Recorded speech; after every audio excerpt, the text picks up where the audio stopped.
Hello students, I am your science faculty at JR। जैसा कि आपको पता है, हम लोग क्लास 6 का चैप्टर 4 जो कि शॉर्टनिंग मटेरियल्स इनटू ग्रुप्स है उसको पढ़ रहे थे।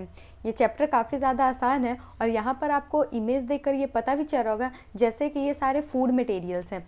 ठीक है, तो ये एक ग्रुप में है। देन यहाँ पर जितने भी ये सारे मटेरियल हैं वो इंजीनियरिंग रिलेटेड मटेरियल है, मतलब कि जैसे कि ये सारे जो भी कंस्ट्रक्शन वर्क होता है वहाँ पर यूज़ होते हैं। देन यहाँ पर जितने भी हैं वो करेंसी है और ये सब कुछ ऐसा मतलब कि प्रेजेंट कर रहा है कि कुछ ट्रेडिंग का यहाँ पे वर्क हो रहा है। उसके अलावा यहाँ पे फीड स्टॉक है।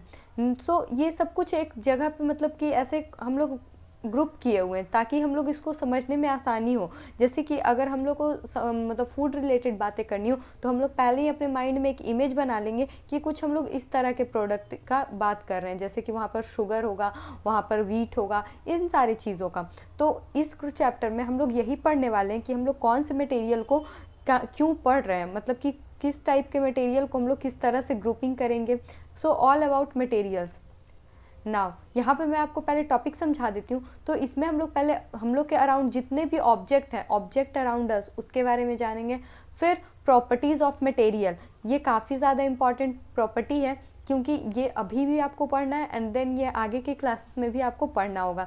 देन अपीयरेंस के बेसिस पे, then solubility in water, then solute क्या होता है, सॉल्वेंट क्या होता है, सॉल्यूशन क्या होता है, ये सारे टर्म्स आपके लिए काफ़ी ज़्यादा नए हैं। सो ये सारे टर्म्स होते क्या हैं, हम लोग इस चैप्टर में इसके बारे में ही पढ़ेंगे। Now how are material grouped, हम लोग इसमें जानेंगे कि मटेरियल को हम लोग कैसे ग्रुप किए हुए हैं।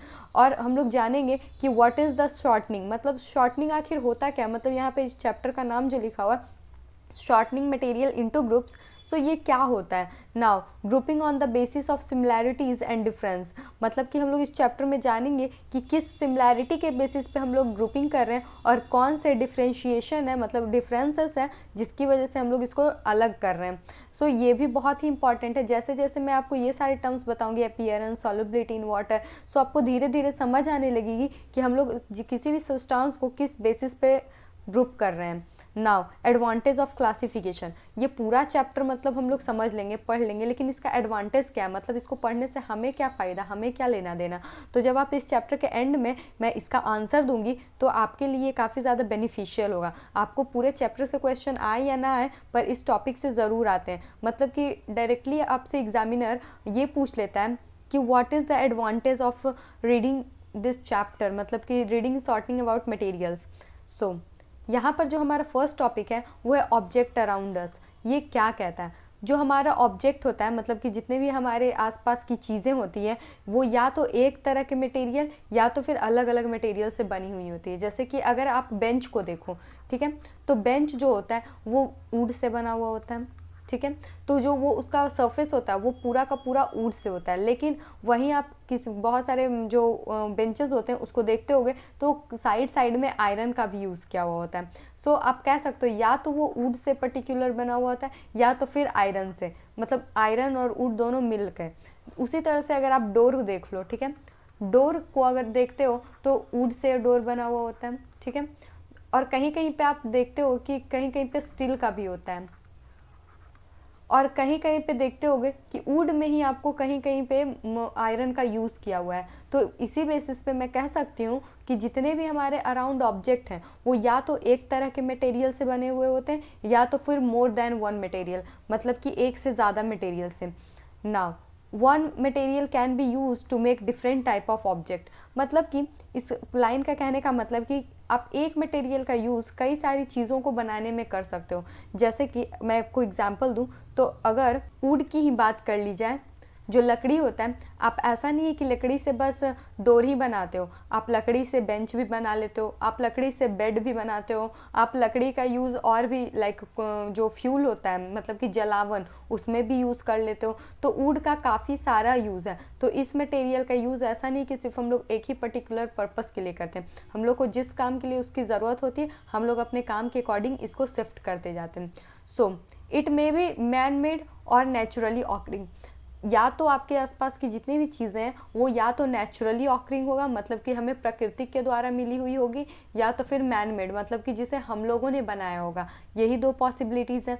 जैसे कि अगर नेचुरली होगा, जितनी भी चीज़ें जैसे कि लकड़ी हो गया, पानी हो गया, ये सारी चीज़ें नेचुरली है हम लोग के पास, पहाड़ हो गया। जबकि मैन मेड क्या हो गया, जैसे कि आपके पास जो फ़ोन है वो मैन मेड है, वो आपको नेचर ने नहीं दिया है, वो आपने खुद बनाया है। आपने नहीं बनाया, मतलब वो इंसानों के द्वारा बनाया गया है। Now material is a substance which is use to make different object. अब मटेरियल क्या होता है, आपने पहले स्टेटमेंट में भी देखा मटेरियल वर्ड का यूज़ आया, सेकंड में भी देखा तो मटेरियल का यूज़ आया। सो ये मटेरियल होता क्या है, तो material is a substance which is use to make different object. Material वो होता है जो डिफरेंट डिफरेंट ऑब्जेक्ट में, जैसे कि अगर ये मैं बेंच की बात करूं, ठीक है, तो बेंच का मटेरियल क्या है, बेंच का मटेरियल है वुड। आपका नोटबुक का मटेरियल क्या है, तो वो है पेपर। सो मटेरियल क्या होता है, तो मटेरियल वही होता है, वो एक तरह का सब्सटेंस होता है जिसके हेल्प से या फिर जिसकी वजह से हम दूसरे चीज़ों को बना पाते हैं। सो आई होप आपको ये स्लाइड पूरी तरह से क्लियर हो गई होगी। सो यहाँ पर हम लोग जानने वाले हैं प्रॉपर्टीज़ ऑफ मटेरियल, मतलब कि अब मटेरियल तो हम लोग समझ गए कि मटेरियल क्या होता है, लेकिन उसकी भी तो कोई प्रॉपर्टी होगी। जैसे कि आपने बेंच बनाया, बेंच किस चीज़ से बनाया, लकड़ी से बनाया, तो लकड़ी की भी तो कोई प्रॉपर्टी होगी, पेपर की भी तो कोई प्रॉपर्टी होगी। तो मैटर, आखिर पहले तो मैटर का डेफिनेशन समझ लीजिए। मैटर ऑक्युपाइज स्पेस, मतलब कि जितने भी मैटर होते हैं हमारे आसपास वो ऑक्युपाई करते हैं स्पेस को। जैसे कि यहाँ पर मैं एग्जांपल दूँ तो आपका पेन, ये पेन जो है वो एक सब्सटेंस है, ये अपने अराउंड अगर आप यहाँ पर पेन रख देते हो तो यहाँ पर वो अपना जगह बना लेगा। अब यहाँ पर आप और कोई चीज़ नहीं रख सकते हो। देन वाटर भी एक मैटर है। अब वाटर मैटर कैसे है, मैं आपको एग्जांपल देती हूँ। जैसे कि अगर आपने ग्लास में पानी भर रखा है, ठीक है, तो आपने जब उसमें पानी भर रखा है तो ऐसा नहीं है कि पानी स्पेस नहीं घेरे हुई है। जिस ग्लास में वो रखा हुआ है उस ग्लास का साइज़ का ही, मतलब उस ग्लास के शेप का वाटर ने अपना शेप बना लिया, लेकिन वो जगह तो ले रही है, इतना वॉल्यूम तो ले रही है। तो वाटर भी स्पेस ऑक्युपाई करती है। देन एयर का भी, जब आप बलून में उसको भरते हो तो आप देखते होगे कि बलून फूल जाता है और उतने दूर का जगह वो ऑक्युपाई कर लेता है। सो वाटर हो, एयर हो, प्लास्टिक हो, मग हो, कुछ भी हो, जितना भी मटेरियल होता है, पेपर हो आपका या फिर कुछ भी हो, कोल हो, सब कुछ स्पेस ऑक्युपाई करता है। And then material have mass. अब जो भी स्पेस ऑक्युपाई कर रहा है तो उसके पास जाहिर सी बात है मास होगा, तभी तो वो ऑक्युपाई कर रहा है स्पेस। जैसे कि आप अभी 40 किलो के होगे, मतलब लेट्स से अगर आप 40 किलो के होगे, मैं यहाँ पे लिख देती हूँ, अगर आप 30 केजी के हो तो आपके पास मास है, और जब आप कहीं पे भी बैठते होगे, सोते होगे या फिर खड़े होते होगे तो आप उतने दूर का एरिया ज़रूर कवर करते होगे। तो दैट मीन्स कि आप भी एक मैटर हो, ठीक है। सो मैटर का डेफिनेशन तो आपको क्लियर हो गया। कोई भी आपसे पूछेगा तो मटेरियल और या फिर मैटर किसको कहते हैं, आप अच्छी तरह से उसको डिफाइन कर पाओगे। अब मैटर क्लासीफाई होता है, मतलब कि मैटर को हम लोग फर्दर बांटते हैं, क्योंकि इतने सारे हमारे अराउंड मैटर है, हम लोग अगर सबको स्टडी करने जाएँ तो कैसे करेंगे, ये हमारे लिए बहुत ज़्यादा टफ हो जाएगा। तो ये अपने सहूलियत के अकॉर्डिंग हम लोग मैटर को क्लासीफाई कर लिए। तो मैटर को हम लोग 3 बेसिस पे क्लासिफिकेशन किए, मतलब कि हम लोग फिजिकल स्टेट के बेसिस पे उसको क्लासीफाई किए 3 टाइप में। पहला सॉलिड, दूसरा लिक्विड, तीसरा गैस। मतलब कि हम लोग सॉलिड, लिक्विड, गैस के बेसिस पे इसको क्लासीफाई किए हुए हैं। सॉलिड किसको कहते हैं, जो कि काफ़ी ज़्यादा हार्ड हो, जिसका कि टच हमको बहुत ही ज़्यादा हार्ड महसूस हो, जैसे कि सैंड, स्टील, स्टोन, ये सारी चीज़ें हार्ड होती हैं, मतलब कि ये सॉलिड होती हैं। आपका जो भी बुक हो गया, बुक भी सॉलिड होता है, क्योंकि जब आप उसको कंप्रेस करते हो तो ऐसा नहीं है वो दब जाता है। पानी आप जानते हो, क्योंकि पानी बहुत ही ज़्यादा लिक्विडी सा होता है, उसको आप दबा नहीं सकते हो। सो जितना भी ऑयल होता है, वाटर होता है, मिल्क होता है, ये सारे लिक्विड के एग्जाम्पल हैं। आपने बहुत सारे लिक्विड देखे होंगे, जैसे कि केरोसिन ऑयल, फिर कॉपर सल्फेट का सोल्यूशन, ये सारी चीज़ें क्या होती हैं, लिक्विड होती हैं। देन गैस क्या होता है, आपके अराउंड, जैसे कि आपको पता है ह्यूमन को ज़िंदा रहने के लिए, मतलब कि इंसानों को ज़िंदा रहने के लिए ऑक्सीजन की ज़रूरत होती है। तो ऑक्सीजन हमें कहाँ से मिलती है, हमारे एटमॉस्फेयर से मिलती है। नाउ हमारी नेक्स्ट प्रॉपर्टी है अपीयरेंस, मतलब कि किसी भी ऑब्जेक्ट को देख के बताना कि उसकी प्रॉपर्टी क्या है, मतलब कि उस बेसिस पर देख कर के किसी ऑब्जेक्ट का नेचर बताना, उसको हम लोग अपीयरेंस बोलते हैं। नाउ ये ऐसे तो ऑब्जेक्ट बहुत सारे टाइप के होते हैं, ठीक है, लेकिन अपीयरेंस के बेसिस पे अगर क्लासिफाई करना रहे तो बस दो ही ऑब्जेक्ट होते हैं, मतलब दो ही टाइप के ऑब्जेक्ट होते हैं, या तो लस्ट्रस या तो फिर नॉन लस्ट्रस। मतलब लस्ट्रस किसको बोलते हैं, तो ऑल मेटल्स आर लस्ट्रस, मतलब कि जितनी भी शाइन करने वाली चीज़ें, जैसे कि आपको पता है आपकी मम्मी गोल्ड का ज्वेलरी पहनती है, मतलब कि जनरली लोग गोल्ड या सिल्वर की ज्वेलरी पहनते ही पहनते हैं, तो आखिर लोग उसको पहनते क्यों हैं, क्योंकि वो लस्ट्रस होते हैं, मतलब चमकदार होते हैं, मतलब कि उनको देख के ऐसे लगता है कि काफ़ी ज़्यादा शाइन कर रहे हैं। तो कोई भी ऑब्जेक्ट अगर वो अपीयरेंस के बेसिस पे, मतलब कि वो अगर चमकदार है, दैट मीन्स कि वो लस्ट्रस है, मतलब कि वो इस कैटेगरी में फॉल करेगा। और some objects are not lustrous, या फिर वो काफ़ी कम लस्ट्रस होते हैं, जैसे कि जितने भी नॉन मेटल्स होते हैं वो लस्ट्रस नहीं होते हैं। जैसे कि आपका ग्रेफाइट, ग्रेफाइट किसको बोलते हैं मैं आपको बताती हूँ। जब आप छोटे होगे तो पेंसिल से लिखते होगे, तो ठीक है, जब आप पेंसिल से लिखते हो तो पेंसिल की जो टिप होती है, मतलब कि जो ऊपर का हिस्सा होता है जो कि ब्लैक कलर का होता है, ब्लैक नहीं होता है, ग्रे कलर का होता है, ग्रेइश, तो जब वो जो होता है वो नॉन मेटल होता है और वो कार्बन से बना हुआ होता है, मतलब कि उसमें कार्बन का कंपोनेंट होता है, ठीक है। तो अभी आपके पास इतना इन्फॉर्मेशन काफ़ी है कि वो आखिर होता क्या है, तो इसको हम लोग ग्रेफाइट बोलते हैं, ग्रेफाइट। और ये काफ़ी ज़्यादा शाइन करता है, जबकि नॉन मेटल का नेचर होता है कि वो ज़्यादा शाइन नहीं करता है। जैसे कि बहुत सारे मेटल जो भी होते हैं, सल्फ़र हो गया, ये सब जितने भी होते हैं वो ज़्यादा शाइन नहीं करते, लेकिन नॉन मेटल में ये जो ग्रेफाइट है वो हल्का शाइन करता है।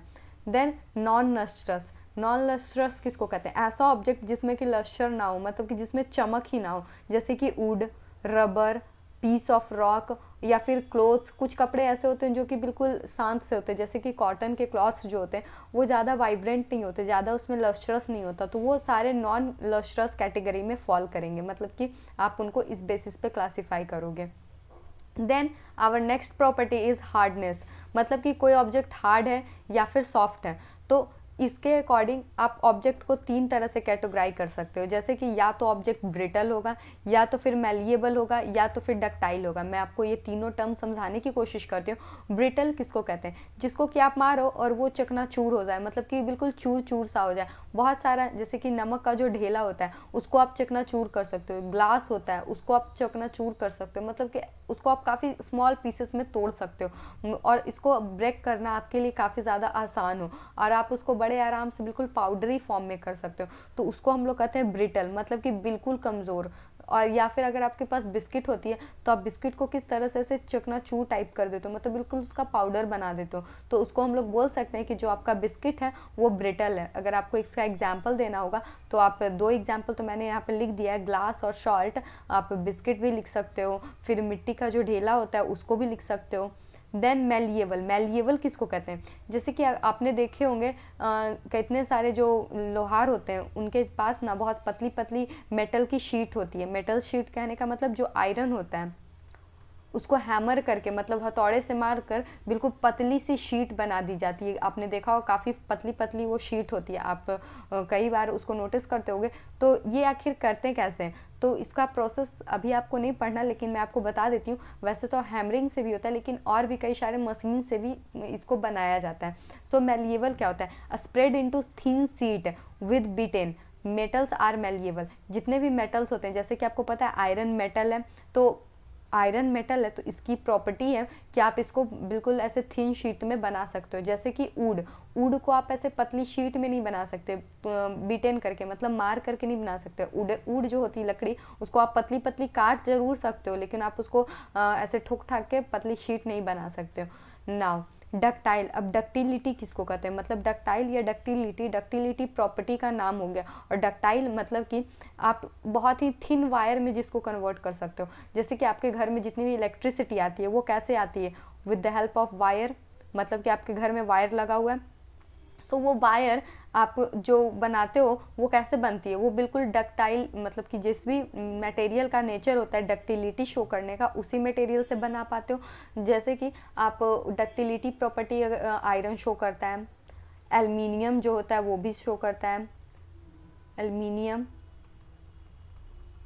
देन कॉपर, कॉपर के तार होते हैं जनरली। गोल्ड, गोल्ड काफ़ी ज़्यादा मेलिएबल होता है। जैसे कि आपको मैं एग्जांपल दूँ तो आप 1 ग्राम गोल्ड से 2 किलोमीटर तक की लंबी तार बना सकते हो, इतना ज़्यादा वो डक्टाइल होता है। मतलब कि डक्टाइल कहने का मतलब कि आप उसको खींचकर लंबी तार बना सकते हो। तो आप 1 ग्राम सोने को 2 किलोमीटर खींचकर लंबी तार बना सकते हो। और उसके बाद सिल्वर होता है, मतलब कि ये सारे जो मेटल होते हैं उनका नेचर होता है कि वो डक्टिलिटी शो करेगा, मतलब कि वो आप उसको खींचकर लंबी तार बना सकते हो। आप उसको ऐसे हैमर करके या फिर बिटेन करके आप उसको पतली शीट बना सकते हो। या फिर कई सारे ऑब्जेक्ट ऐसे होते हैं जो ब्रिटल इन नेचर होते हैं, जो कि टूट जाते हैं। आपकी जो पेंसिल की ग्रेफाइट होती है वो भी ब्रिटल होती है, आप उसको तोड़कर बिल्कुल पाउडर फॉर्म में ला सकते हो बड़ी आसानी से।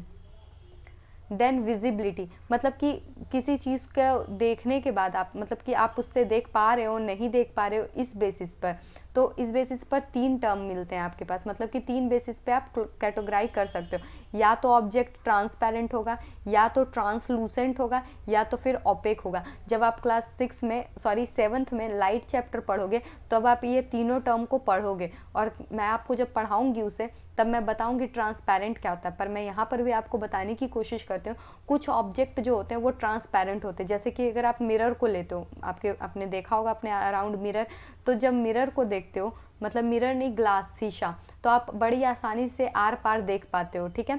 देन उसके बाद वाटर में भी आप आर पार देख पाते हो। उसके बाद एयर जो होता है, मतलब कि मैं अगर इस पार खड़ी हूँ और आप उस साइड हो तो आप बड़े आराम से मुझे देख सकते हो। मतलब कि एयर, वाटर, ग्लास, और यहाँ तक कि कई सारी कलर जो भी प्लास्टिक होती है जिनमें कि कलर नहीं होता, वो भी ट्रांसपेरेंट होते हैं। मतलब कि आप बड़ी आसानी से आर पार जिसको देख सकते हो। तो ऐसा कैसे होता है? तो ये सारे जो ऑब्जेक्ट होते हैं, मतलब कि या तो एयर, या तो वाटर, या तो ग्लास, या तो प्लास्टिक, ये सारी चीज़ें अपने अंदर से लाइट को पास करने देती है। और जो भी ऑब्जेक्ट अपने अंदर से लाइट को आसानी से पास करने दे उसे हम लोग ट्रांसपेरेंट कहते हैं। अगर आपको ही पता है कि हम लोग किसी ऑब्जेक्ट को कैसे देख पाते हैं, जब लाइट उस पर पड़ती है और दोबारा वो रिफ्लेक्ट करके हमारे आँखों तक पहुँचती है। तो अगर ये ऑब्जेक्ट लाइट को अपने अंदर से जाने ही नहीं देगा तो हम लोग को इसके बाद वाली चीज़ दिखेगी ही नहीं। तो हम लोग बोल सकते हैं कि वो ऑब्जेक्ट हमें नहीं दिखता। या फिर मैं ये कह सकती हूँ कि ये मीडियम ट्रांसपेरेंट नहीं है, जबकि ये सारी चीज़ें के हेल्प से आप मुझे देख पाओगे, मतलब कि मुझे नहीं, आप इसके पार वाली चीज़ें देख पाओगे। तो आप कह सकते हो कि ये सारे ऑब्जेक्ट ट्रांसपेरेंट है, ये अपने अंदर से लाइट को पास करने देती हैं।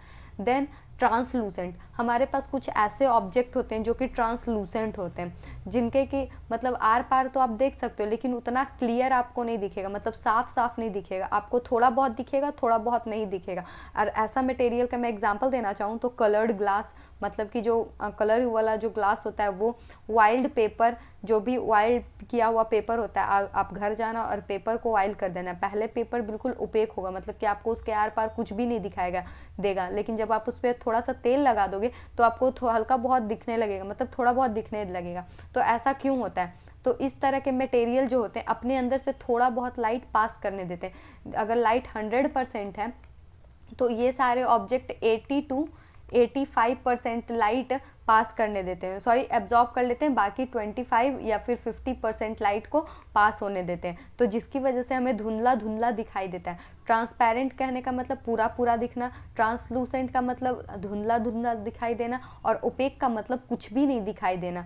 तो ऐसा एग्जाम्पल जैसे कि स्टोन हो गया, वुड हो गया, बहुत सारे जो पर्दे होते हैं, कर्टेन जिसको हम लोग बोलते हैं, वो हो गए, फिर आपका बुक हो गया, बैग हो गया, ये सारे ओपेक ऑब्जेक्ट हैं।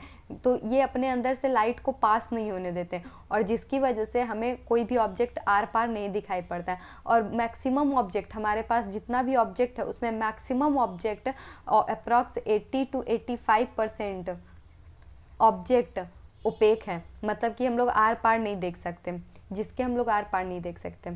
Now electricity. अब इलेक्ट्रिसिटी क्या होता है? इलेक्ट्रिसिटी जिसको कि आप, ये तो बहुत फेमिलियर टर्म है, आपने देखा होगा इलेक्ट्रिसिटी जो आपके घरों में मतलब आती है।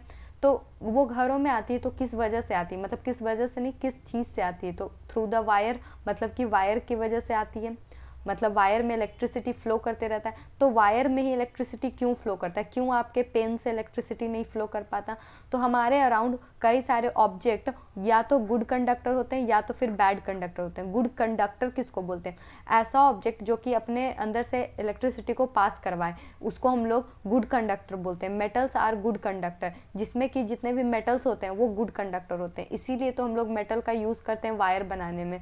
और जो मेटल होते हैं वो अपने अंदर से, या तो ये कहूँ कि आप मेटल्स जो होते हैं वो हेल्प करते हैं इलेक्ट्रिसिटी को पास होने में, जबकि बहुत सारे नॉन मेटल्स जैसे कि आपका वुड हो गया, प्लास्टिक हो गया, क्लोथ्स हो गया, ये सारी चीज़ें अपने अंदर से इलेक्ट्रिसिटी को पास नहीं होने देती, जिस वजह से ये बैड कंडक्टर ऑफ इलेक्ट्रिसिटी है। मतलब कि ये इलेक्ट्रिसिटी को कंडक्ट ही नहीं करती, और जिसकी वजह से हम लोग इसका एक और नाम भी देते हैं इंसुलेटर। या तो आप बैड कंडक्टर ऑफ इलेक्ट्रिसिटी बोल लो, या तो फिर गुड कंडक्टर, सॉरी, या तो फिर इंसुलेटर बोल लो। ये दोनों टर्म एक ही होता है। आपको हो सकता है कि मैचिंग में या तो फिर बहुत सारे जो होते हैं क्वेश्चंस इस तरह के कि इसमें से कौन सा गुड कंडक्टर नहीं है, तो आपको बताना होगा कि अगर ये सारे एग्जाम्पल्स दिए हुए हों तो आप आराम से इसको टिक कर दोगे। नाउ हीट, जैसे कि ऑब्जेक्ट का नेचर होता है कि इलेक्ट्रिसिटी को पास करने दे या तो फिर नहीं करने दे, उसी तरह से ऑब्जेक्ट का ये भी नेचर होता है कि वो हीट को पास करने दे या तो नहीं करने दे। तो हीट को भी, जो भी ऑब्जेक्ट हीट को पास करने देती है उसको हम लोग गुड कंडक्टर बोलते हैं, और जो भी ऑब्जेक्ट अपने अंदर से हीट को पास नहीं होने देती उसको हम लोग बैड कंडक्टर बोलते हैं। तो या तो जितने भी मेटल्स होते हैं वो गुड कंडक्टर होते हैं, जैसे कि आपका जो आयरन होता है, मैं आपको इसको समझाने के लिए एक एग्जांपल देती हूँ, ठीक है। जैसे कि आप घर में चाय बनाते होगे, ठीक है। सो आप जब कप ऐसे, ये लेट से आपका ये पैन है, पैन जैसा लग तो नहीं रहा है बट थोड़ा सा एज्यूम कर लीजिए, ये आपका पैन है और आप इसमें एक चम्मच को ऐसे डाले हुए हो और ये अंदर पानी है। जब पानी खौलता है तो पानी को हीट लग रहा है, ना कि इस चम्मच को, लेकिन थोड़ी देर इस पानी में डूबे रहने के बाद ये चम्मच भी गर्म हो जाता है। तो ये गर्म क्यों हो जाता है? तो हीट धीरे धीरे इसमें ट्रैवल करने लगती है, मतलब इससे पहुंचने लगती है आपके हाथों तक, तब आपको महसूस होता है कि ये गर्म हो चुका है। सो यहाँ पर ये गुड कंडक्टर ऑफ हीट हुआ। उसी तरह से जितना भी पैन का यहाँ पे होता है पकड़ने वाला, वो बैड कंडक्टर ऑफ हीट होता है। वो आप कई बार पकड़ के देख लोगे कि यहाँ पर आप जब छूते हो तो हाथ आपके जलते नहीं है, क्यों? क्योंकि वो अपने अंदर से हीट को पास नहीं होने देते। सो ये भी टॉपिक काफ़ी ज़्यादा ईजी था और इससे क्वेश्चन में भी आ सकते हैं आपको। देन मटेरियल्स में float and can sink in water, मतलब कई सारे ऑब्जेक्ट या तो पानी में फ्लॉट करते हैं या तो फिर डूब जाते हैं, मतलब कि या तो उसमें तैरते रहते हैं या तो फिर डूब जाते हैं। जैसे कि बहुत सारे बॉल जो होते हैं, बहुत सारे बॉल हो गए, फिर उसके अलावा ट्यूब्स होते हैं, वो सारे पानी में फ्लॉट करते रहते हैं, तैरते रहते हैं, जबकि बहुत सारे जो होते हैं पानी में डूब जाते हैं। तो materials which sinks in water is denser than water, मतलब कि ऐसा मटेरियल जिसकी डेंसिटी, डेंसर वर्ड जो है वो आगे भी फेमिलियर, मतलब कि आगे भी यूज़ होगा डेंसिटी में। डेंसिटी जो होता है किसी भी मटेरियल, जैसे कि डेंसिटी अगर आपको किसी भी मटेरियल का जानना हो तो उसका मास वाई वॉल्यूम कर दीजिए। अभी तो आपको वॉल्यूम टर्म समझ में नहीं आएगा, लेकिन जितना भी उसका ऑब्जेक्ट का मास होता है उसको डिवाइड कर दीजिए उसके वॉल्यूम से, तब उसकी डेंसिटी निकल जाएगी। और अगर वाटर की डेंसिटी से वो ऑब्जेक्ट ज़्यादा रहा तो वो वाटर में डूब जाएगा, लेकिन अगर मटेरियल की डेंसिटी वाटर से कम रहेगी तो वो फ्लॉट करेगी। इसके कई सारे एग्जाम्पल मैंने आपको पहले ही दे दिया। नाउ सॉल्युबिलिटी ऑफ वाटर, मतलब कि जितना भी सब्सटेंस होता है या तो वाटर में वो सॉल्युबल होता है या तो फिर वो सॉल्युबल नहीं होता है। तो इस बेसिस पे भी हम लोग क्लासीफाई किए हुए हैं। जितने भी सब्सटेंस जैसे कि शुगर और फिर सॉल्ट हो गया, ये सारे जो जितने भी सब्सटेंस होते हैं वो वाटर में सॉल्युबल होते हैं, वाटर फ्रेंडली होते हैं, तो उन सभी को हम लोग वाटर सॉल्युबल बोलते हैं या फिर सिंपली सॉल्युबल बोलते हैं। और जितने भी सब्सटेंस जो कि नहीं वाटर में सॉल्युबल होते हैं उन्हें हम लोग इनसॉल्युबल बोलते हैं, मतलब कि वो घुलनशील नहीं होते हैं। जैसे कि जितने भी आपके स्टोन हो गए, सैंड हो गए, ये सारी चीज़ें आपके, अगर पेन है, अगर जो आपका पेन होता है उसको पानी में डाल दो तो वो घुलेगा नहीं, तो वो इनसॉल्युबल है। तो ये सारे सब्सटेंस इनसॉल्युबल कैटेगरी में आएंगे। तो आप अपने अराउंड इस तरह से लिस्ट आउट कीजिए कि कितने सब्सटेंस सॉल्युबल हैं और कितने नहीं हैं। तो आपको मैक्सिमम चीज़ें इनसॉल्युबल नहीं दिखेगी, क्योंकि ज़्यादातर जो होते हैं वो वाटर से फेमिलियर नहीं होते, मतलब कि वाटर से ज़्यादा उनका अफेक्शन नहीं होता, तो वो वाटर के साथ नहीं डिज़ोल्व होते हैं। ये जो फेमिलियर वर्ड है या फिर वाटर के साथ अफेक्शन नहीं होता, ये अभी तो मैं इस शॉर्ट में बोल रही हूँ। जब आप आगे के क्लासेस में पढ़ोगे तो ये टॉपिक बहुत ज़्यादा इंपॉर्टेंट हो जाएगा, जब तब आपको वाटर फ्रेंडली सब्सटेंस और वाटर नॉट फ्रेंडली सब्सटेंस इसके बारे में पढ़ना होगा। खैर, यहाँ पर अब वाटर तो जैसे कि एक सॉलिड, ठीक है, सॉलिड को आप लिक्विड में मिला रहे हो एंड देन बोल रहे हो कि ये सॉल्युबल है या फिर नहीं है। लेकिन कुछ लिक्विड को अगर आप लिक्विड में मिलाओ तो वो मिल जाते हैं, जबकि कुछ ऐसे होते हैं जो नहीं मिलते हैं। तो ऐसे लिक्विड को हम लोग एक नए टर्म से इंट्रोड्यूस करवाते हैं। जैसे कि यहाँ पर तो आप सॉल्युबल इनसॉल्युबल बोल दोगे, लेकिन यहाँ पर एक नया टर्म इंट्रोड्यूस होता है, मिसिबल और इमिसिबल। जैसे कि अगर आप दूध लेते हो, ठीक है, दूध में आप पानी मिलाते हो तो बड़े आराम से मिल जाती है और इसी का फ़ायदा उठाते हैं दूध वाले लोग। खैर, यहाँ पर जितने भी मिल्क और वाटर हो गए वो मिसिबल लिक्विड हो गए, मतलब कि आप उसको बड़ी आसानी से मिला सकते हो। और जितनी भी चीज़ें, मतलब जितनी भी चीज़ें नहीं, ऐसे सब्सटेंस, ऐसे लिक्विड जिसको कि आप वाटर में नहीं मिला सकते हो, मतलब कि दो लिक्विड को आप अलग अलग पहचान लोगे बड़े आसान से। जैसे कि आप अल्कोहल और ऑयल को ले लो, तो अल्कोहल और ऑयल कभी भी मिक्स नहीं होते। देन ऑयल और वाटर भी कभी मिक्स नहीं होते, तो ये दोनों इमिसिबल होते हैं, जबकि अल्कोहल और वाटर बड़ी आसानी से मिल जाते हैं। सो अल्कोहल और वाटर जो हो गया वो मिसिबल लिक्विड हो गया और ऑयल वाटर इमिसिबल लिक्विड हो गया। सो आई होप आपको ये दोनों टर्म भी अच्छे से समझ आ गए होंगे। आपको बेसिकली इस चैप्टर में नए नए टर्म से इंट्रोड्यूस करवाया गया है, जिसके हेल्प से आप आगे के जब चैप्टर्स पढ़ोगे तो आपको पढ़ने में कोई भी दिक्कत नहीं आएगी। आपको शायद क्लास 6 में ही पढ़ना होगा लाइट के बारे में, इलेक्ट्रिसिटी के बारे में। सो आपको वहाँ पर ये सारे टर्म्स, जितने भी कंडक्टर हो गए, इंसुलेटर हो गए, फिर ट्रांसलूसेंट, ट्रांसपेरेंट, ये सारे वर्ड वहाँ पर भी यूज़ आएंगे और ये मिसिबल इमिसिबल लिक्विड आपको आगे यूज़ ज़रूर आएगी। सो बेसिकली इस चैप्टर का मोटिव भी यही है कि आपको बहुत सारे नए नए टर्म्स से इंट्रोड्यूस करवाएं। मतलब कि आप ऐसे तो अगर सडनली कोई बोल दे मिसिबल लिक्विड या फिर इमिसिबल लिक्विड तो आपको ये सारी चीज़ समझने में काफ़ी लेट लगेगी, लेकिन आपको पहले ही मैंने ये एक सेपरेट चैप्टर में बता रखा है, तो आपको ये सारी चीज़ें याद रह जाएंगी। अब नाउ ये इतनी सारी चीज़ें आपने समझ तो ली, लेकिन ये बहुत ज़्यादा इंपॉर्टेंट टर्म है। जैसे कि मैं आपको एक एग्जांपल देती हूँ, ठीक है। आपको मैं बोल दूँ कि शरबत बनाना है, आपने शरबत कैसे बनाया? पहले तो चीनी मिलाई, मतलब चीनी लाई, उसके बाद उसमें आपने वाटर मिलाया, देन उसमें लेमन डाला, ठीक है। तो आपने चीनी, वाटर और नींबू ये तीनों को मिलाकर क्या बनाया? एक सॉल्यूशन तैयार किया, मतलब कि एक घोल बनाया, मतलब कि शरबत बनाया, जिसको कि आप शरबत बोलते हो। तो ये शरबत बेसिकली है क्या? इसको हम लोग साइंस में, मतलब कि साइंस के लैंग्वेज में सॉल्यूशन बोलते हैं, ठीक है। तो सॉल्यूशन ऐसा नहीं कि सिर्फ एक ही या फिर दो ही ऑब्जेक्ट से बनता है, मतलब कि आपको उसमें सिर्फ दो ही सब्सटेंस डालना होता है, लेकिन आपको दो से ज़्यादा भी हो सकता है, लेकिन बेसिकली मिनिमम आपको दो सब्सटेंस तो डालने ही डालने। जैसे कि जो आपने चीनी लिया, ठीक है, आपने लेमन को स्किप किया, आपने बस चीनी लिया और देन वाटर लिया, मतलब कि शुगर और वाटर। तो ये जो आपने वाटर में चीनी को डाला, ऐसा नहीं कि आपने चीनी में वाटर को डाला। अगर आपने चीनी में वाटर को डाला होता तो बहुत ज़्यादा मीठा हो जाता, तो आपने वाटर में चीनी को डाला, तो वाटर क्या हो गया? वाटर हमारा हो गया सॉल्वेंट, मतलब कि ये ज़्यादा है, जिसकी क्वांटिटी ज़्यादा होती है उसको हम लोग सॉल्वेंट बोलते हैं, जिसकी क्वांटिटी कम होती है उसको हम लोग सॉल्यूट बोलते हैं। मैं यहाँ पे लिख देती हूँ, तो इसको हम लोग सल्यूट बोलते हैं। तो basically the substance which dissolve in water are called solute. यहाँ पर मैंने वाटर स्पेसिफिक लिखा है क्योंकि अभी आपको वाइल में डिजॉल्व करना है या फिर अल्कोहल, ये सारी चीज़ें में, या फिर बहुत सारे केमिकल्स जो होते हैं उसमें डिजॉल्व करने के प्रोसेस को नहीं पढ़ना, आपको बस वाटर के में ही कोई भी चीज़ डिजॉल्व होती है उसी को पढ़ना है। तो यहाँ पर सल्यूट क्या हो गया? तो सल्यूट वही सब्सटेंस हो गया जिसको कि आप वाटर में, या तो फिर ये कहूँ कि जिसकी क्वांटिटी ज़्यादा होती है उसमें आप डालते हो। And then solvent is a substance that dissolves the solute to make the solution। Solution बनाने के लिए जब आप सॉल्वेंट में जो चीज़ डालते हो उसको हम लोग सॉल्वेंट बोलते हैं। मतलब कि सॉल्वेंट एक नया, जैसे ये मैं आपको कंटेनर, बीकर हो गया आपका, ठीक है, इसमें वाटर है, तो ये वाटर आपका सॉल्वेंट हो गया।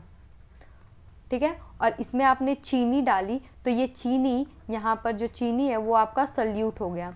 सो बेसिकली बस यही आपको इतना समझना था, और ये पूरा जब आप मिक्स कर लोगे, अच्छी तरह से मिक्स हो जाएगा, तो ये पूरा एक सल्यूशन बन जाएगा, मतलब कि शुगर वाटर सल्यूशन, जिसको कि आप शरबत बोलते हो ना। इतना हम लोगों ने पढ़ा, अब इसका एडवांटेज क्या है, मतलब इतना पढ़ने का फ़ायदा क्या है। सो आपको ये चैप्टर पढ़ने का फ़ायदा ये है कि आप किसी भी ऑब्जेक्ट को मतलब बड़ी आसानी से आइडेंटिफाई कर पाओगे, मतलब पहचान पाओगे। जैसे कि मैं आपको बोल दूं कि वायर, मतलब वायर नहीं, कॉपर वायर, तो कॉपर वायर मैं बोलते ही आपके दिमाग में ये चीज़ आ गई कि अच्छा, जिसको कि हीट और इलेक्ट्रिसिटी दोनों कंडक्ट कर सकता है, और आप उसको मेटल बोलते हो जनरली। तो आप ये सारी चीज़ें आपके माइंड में तुरंत से आ गई, मतलब कि मैंने सिर्फ आपको ऑब्जेक्ट का नाम बताया और आपने उसके बारे में पूरी स्टडी कर रखी है, मतलब आप उसके बारे में सब कुछ बता सकते हो कि वो हार्ड होता है, वो सॉफ्ट होता है, मतलब आप उसको सब कुछ बता सकते हो, वो पानी में घुल सकता है, नहीं घुल सकता है, सब कुछ आपने बता दिया।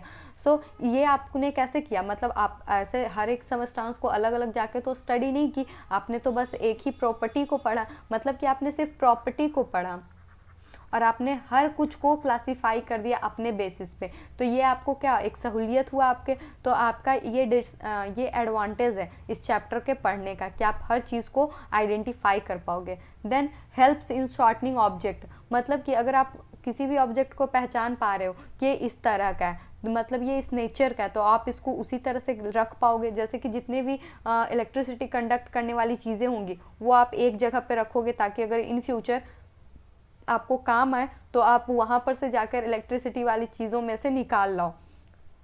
देन जहाँ पर बुक्स रखोगे वहीं पे न्यूज़पेपर भी रखोगे, वहीं पे मैगजीन्स भी रखोगे, वहीं पे अपनी नोटबुक भी रखोगे।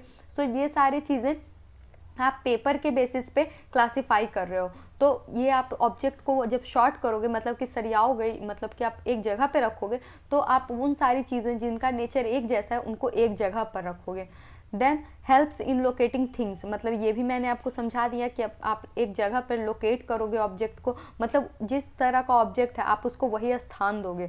इसका लाइन का बेसिकली यही मतलब था। Then make a study of different object easy and more meaningful rather than studying each other separately, मतलब कि आप बहुत सारे ऑब्जेक्ट हमारे अराउंड देख सकते हो, हमारे अराउंड बहुत सारी चीज़ें, तो आप हर चीज़ के बारे में अलग अलग स्टडी करोगे। इससे कि अच्छा हमारी स्टडी को सिंपल करने के लिए, आसान करने के लिए आप बस प्रॉपर्टी पढ़ लो और उसी के बेसिस पे सबको आप क्लासीफाई कर दो।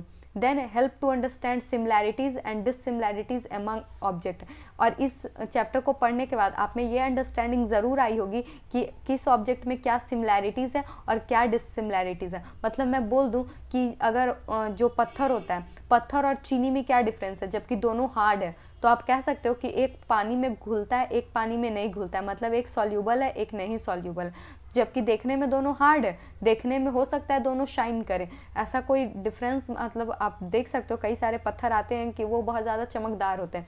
सो ये हमारे स्टडी को, इस चैप्टर को पढ़ने के बाद आपको ये चीज़ ज़रूर समझ आ गई कि कौन से ऑब्जेक्ट किससे सिमिलर है, मतलब किससे मेल खाती है, और कौन सा ऑब्जेक्ट क्या डिफरेंस है उसमें।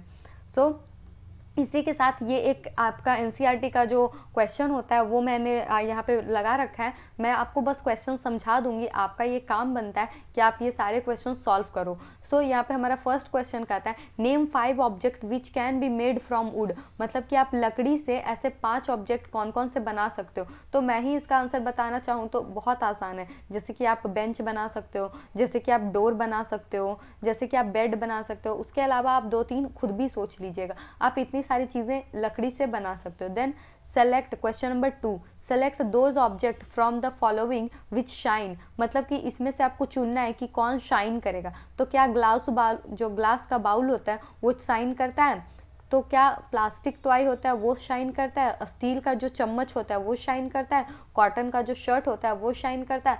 तो ये चीज़ें आपने अपने अराउंड देख रखी है, आपको पता होगा कि कौन शाइन करता है कौन नहीं करता है। जैसे कि कॉटन का शर्ट ये शाइन नहीं करता है, स्पून का जो होता है, मतलब स्टील का जो स्पून होता है वो शाइन करता है, स्टील जिससे कि आप खाना खाते हो वो चमकदार होता है, उसमें आप अपना चेहरा तक देख सकते हो, वो इतना चमकीला होता है। देन क्वेश्चन नंबर 3, यहाँ पे आपको मैच करना है, मतलब कि ये एक मैचिंग है कि कौन से ऑब्जेक्ट से, मतलब किस मटेरियल से कौन सा ऑब्जेक्ट बनता है। लेकिन ऐसा नहीं कि एक मटेरियल से सिर्फ आप एक ही ऑब्जेक्ट बना सकते हो। जैसे कि यहाँ पर टॉय है, तो सॉरी यहाँ पर जो चेयर है, चेयर आप या तो लकड़ी से भी बना सकते हो या तो फिर आप प्लास्टिक से भी बना सकते हो। सो ये टोटली डिपेंड करता है आप पर कि इस पर आप क्या बना सकते हो।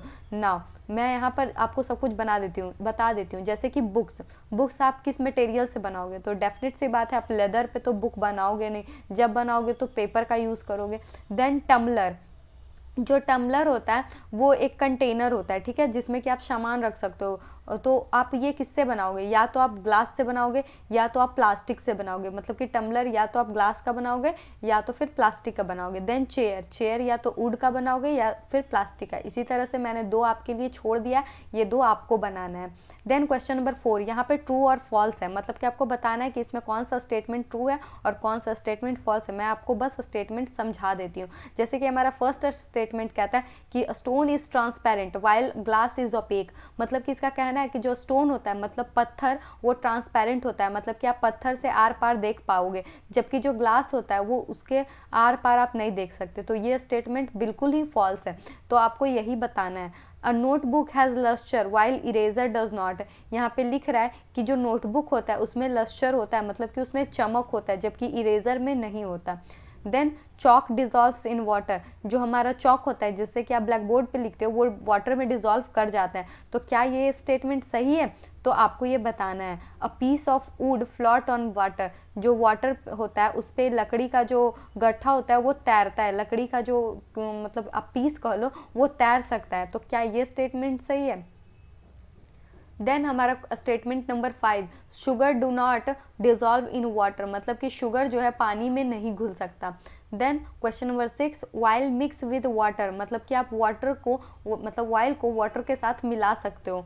Then question number 7, sand settle down in water, जो पत्थर होता है, जो बालू कंकर होता है, जनरली बालू जो है वो पानी में नीचे बैठ जाता है। Then vinegar dissolve in water, now ये विनेगर क्या होता है, विनेगर आपकी मम्मी किचन में यूज़ करती है जनरली। वो विनेगर जो होता है, इसको हिंदी में अगर मैं कहूँ तो खट्टा सिरका, इसको जनरली हलवाई लोग अपने पास रखते हैं जब उनको रसगुल्ले जैसे फाड़नी होती है, जैसे छेना फाड़ना हो गया, पनीर फाड़ना हो गया, तो ये विनेगर का यूज़ होता है। विनेगर सब्जी में भी डाली जाती है ताकि उसका टेस्ट थोड़ा सा इम्प्रूव हो, लेकिन हमारे घर में मम्मी बस पनीर फाड़ने के लिए रखती है। सो विनेगर, आप विनेगर का बॉटल आता है आप देखे होंगे, तो विनेगर पानी में आसानी से घुल जाता है, तो वाटर बिल्कुल वाटर फ्रेंडली होता है। तो ये स्टेटमेंट बिल्कुल सही है। देन क्वेश्चन नंबर 5 जो है कह रहा है given below are the names of some object and material, नीचे जो है वो कुछ सामान दिए गए हैं और वो किस चीज़ से बन सकते हैं उनका भी नाम, जैसे कि water, basketball, orange, sugar, globe, apple and earthen picture. Group them as round shaped and other shaped, मतलब कि आपको इसमें बताना है कि किसका शेप राउंड है, मतलब यहाँ पे आपको एक अलग तरह का क्लासिफिकेशन करने के लिए कह रहा है। तो आपको बताना है कि इसमें से कौन कौन सा ऑब्जेक्ट राउंड शेप का है, जैसे कि बास्केटबॉल गोल होता है या नहीं होता है, ऑरेंज गोल होता है या फिर नहीं होता है, ग्लोब गोल होता है या नहीं होता है, तो आपको बस यही बताना है। देन जो दूसरा क्लासिफिकेशन आपको करने कह रहा है वो कह रहा है बेसिस पे कि आप किसको खा सकते हो, कौन सा एडेबल है और कौन सा नॉन एडेबल है, मतलब किसको आप खा सकते हो। आप वाटर को खा नहीं सकते, जनरली उसको पिया जाता है, बास्केटबॉल को खा नहीं सकते, जबकि ऑरेंज को खा सकते हो, शुगर को खा सकते हो, ग्लोब को आप खा नहीं सकते, एप्पल को खा सकते हो। तो जनरली आपको ये सारे सब्सटेंस का क्लासिफिकेशन करना है। पहला क्लासिफिकेशन आपको कौन सा राउंड शेप का है उसके बेसिस पे करना है, और दूसरा कि किसको आप खा सकते हो। देन हमारा क्वेश्चन नंबर 6 कह रहा है list all item known to you that floats on water, आपको एक लिस्ट बनानी है जो भी आप चीज़ें जानते हो जो कि वाटर पे तैर सकती है। Check and see if they will float on oil and kerosene, मतलब कि आपको अपने अराउंड, जैसे कि आपको पता है जो पेपर होता है वो पानी में तैर सकता है, तो पेपर क्या केरोसिन ऑयल में या फिर जो जनरल ऑयल होता है, मतलब कि कोई और भी तेल उसमें फ्लोट करेगा या फिर शिंक करेगा, मतलब कि आपको जितनी भी चीज़ें पता है, जैसे कि लकड़ी का जो पतला पतला खेर पतवार होता है वो सब भी पानी पे तैर जाता है, तो क्या वो ऑयल में और केरोसिन में तैर पाएगा या नहीं, आपको बस यही पता करना है। देन क्वेश्चन नंबर 7 में कह रहा है find the odd one, out from the following, मतलब कि इसमें से सारी जो ऑप्शन दी हुई है वो एक जैसी है, लेकिन इसमें से एक जो है वो ऐसा दिया हुआ है कि जो थोड़ा अलग है। जैसे कि मैं ए को देखूं, chair, bed, table, baby, cupboard, यहाँ पर सारा नॉन लिविंग थिंग्स है। जैसे चेयर को देख लीजिए, बेड को देख लीजिए, टेबल को देख लीजिए, कपबोर्ड को देख लीजिए, सारा नॉन लिविंग थिंग्स है, जबकि जो बेबी है वो लिविंग थिंग्स है, मतलब कि उसमें जान है। तो सबसे ज़्यादा ऑड यहाँ पर बेबी हो गया, तो आप इसको सिंपली सर्कल कर लीजिए।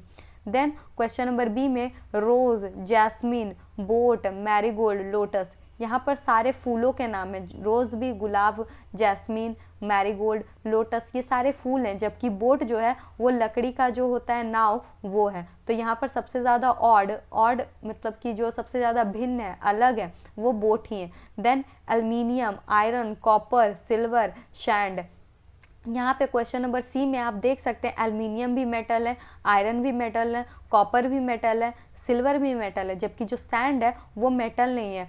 तो यहाँ पर सबसे ज़्यादा ऑड यही है, सैंड ही है। Now question number D, question number D में शुगर है, सॉल्ट है, सैंड है, कॉपर सल्फेट है। तो ये सारे जो शुगर होते हैं, सॉल्ट होते हैं, कॉपर सल्फेट होते हैं, ये सारे वाटर में सॉल्युबल होते हैं, जबकि जो सैंड है वो वाटर में मतलब आप वाटर में उसको घोल नहीं सकते। सो आप इसी तरह से सारा आप खुद से बनाइएगा। मतलब मैंने तो क्वेश्चन नंबर 7 आपको बना दिया, लेकिन बाकी के जो क्वेश्चन मैंने छोड़ रखे हैं वो आपको बनाने, मैंने इसको जनरली समझा दिया बस। सो ये आपके लिए समरी है। मैंने जितने भी चैप्टर में आपको बातें बताई हैं वही मैंने समरी में आपको यहाँ पर लिख दिया है। तो मैं चाहूँगी कि आप एक बार ज़रूर इसको पढ़ लीजिए। ये एनसीईआरटी बेस्ड है, मतलब कि मैंने ये सारे पॉइंट एनसीईआरटी से लिए हैं, तो आप इसको एक बार ज़रूर खुद से पढ़ने की कोशिश करें। और मैं चाहती हूँ मैं जानती हूँ ये चीज़ कि आपने जब सारा चैप्टर अच्छे से पढ़ा है तो आप समरी को भी अच्छे से समझ जाएंगे। सो इसी के साथ ये चैप्टर बिल्कुल एंड हो चुका है। So keep learning with JR, और मैं अगले चैप्टर के साथ आपसे फिर मिलूँगी। तब तक बाय बाय।